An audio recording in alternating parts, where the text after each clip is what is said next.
Chers amis, camarades résistants, panafricanistes, je vous salue. Je suis Christian Recul de la Jossi Gang, membre du mouvement national Charles Blé Goudé.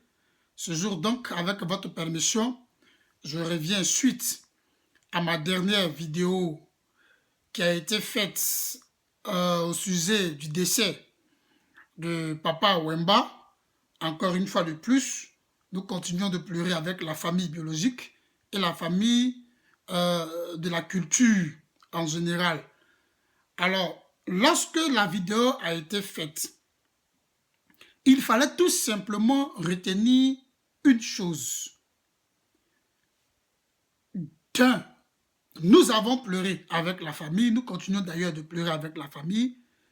De deux, nous, en tant qu'Ivoiriens et en tant que panafricanistes, nous n'avions pas voulu, et nous ne voulons toujours pas d'ailleurs, qu'à la suite du décès d'une telle icône, il y ait des récupérations.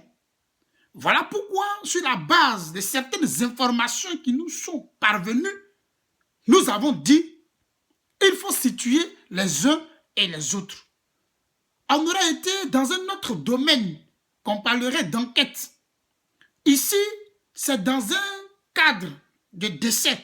La seule chose qui va d'être faite, elle s'appelle autopsie. Les autres ont eu le temps de vous l'expliquer.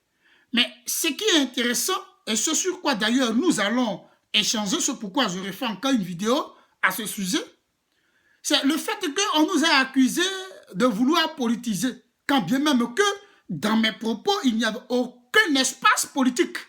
Il n'y avait aucune expression liée à la politique. Mais ils ont tout fait pour joindre cela à la politique. Quoique nous soyons politiques, pour ce qui moi me concerne, je suis en train d'apprendre à faire la politique. Et donc, je ne m'en offusque pas, mais mes propos, ma vidéo n'avait rien de politique. Et vous allez comprendre pourquoi. Pourquoi? Parce que la réaction que nous avons eue en tant qu'Ivoiriens et panafricanistes, cette même réaction-là, s'est fait entendre depuis le Congo. Et vous allez suivre avec moi ici cette vidéo où les Congolais eux-mêmes sur une chaîne de télé nationale sont en train de s'expliquer, de s'exprimer du moins. J'ai constaté, pendant que papa était devant en train de communiquer avec son public, un jeune monsieur là, je ne sais pas, c'est un tel clinicien, il faisait membre de l'équipage de Papa Wemba, je ne sais pas, peut-être un preneur de son ou bien que l'ingénieur lui a envoyé, bon, le micro de papa ne donnait pas bien, en attendant qu'il s'adresse à son public, le monsieur vient, retire tu comme, enfin, Emery a l'habitude de monter sur scène, voilà. Et donc il sait ce qu'il dit, les gens... Tu n'es pas le premier à le voir parce que la polémique s'est installée justement par rapport à cette image-là. J'ai envie qu'on y revienne. Tout à fait. Et qu'on y revienne lentement pour qu'on voie ce qu'a remarqué Emery. Oui, il y a quelqu'un. C'est vrai que tout de suite, on ne voit pas cela parce que l'attention est focalisée sur Papa Wemba. C'est lui la star, c'est lui qu'on veut voir. Alors on oublie de voir autre chose. Mais regardez bien, suivez cette flèche. Voilà, vous verrez voilà ce qui se passe. Papa Derrière Papa Wemba, il y a quelqu'un qui... le micro, il va retire le micro. Il faut rappeler qu'avant, Papa Wemba, avant que le Viva la Musica ne monte sur scène, il y avait d'autres orchestres qui avaient déjà été sur cette même scène et avec ce même micro. C'est le micro du leader là. Et le monsieur revient avec un autre, on suppose, un autre micro.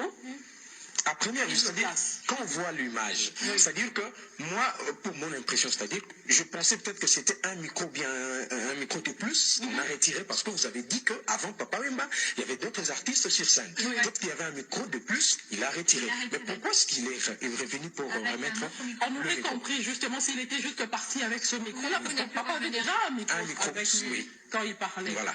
Mais bon, là on voit qu'il remet le micro, et il remet enfin un micro, on ne sait pas si c'est le même, et puis il se retire. Bien entendu, il n'a pas sa place là. Et à ce moment-là, tout le monde, l'attention de tout le monde était sur Papa Wemba. Et Papa Wemba. Voilà. Et les instrumentistes, nous on monte sur scène. Vous savez, quand vous avez un show à donner, vous avez quelque chose à donner de bien. De toute façon, chacun est concentré sur son instrument. Oui. Donc personne n'a fait attention au mouvement que ce monsieur a fait. Parce que c'est de ce monsieur qu'on parle. Et puis, bon, on l'a vu faire, on l'a vu partir avec le micro et puis revenir. placer le micro au milieu de la scène. Voilà. Et puis, Papa Wemba va reculer justement parce qu'il fallait qu'il chante. Il laissait la place aux danseuses devant. On revient maintenant sur l'image où Papa Wemba va tomber sur la scène.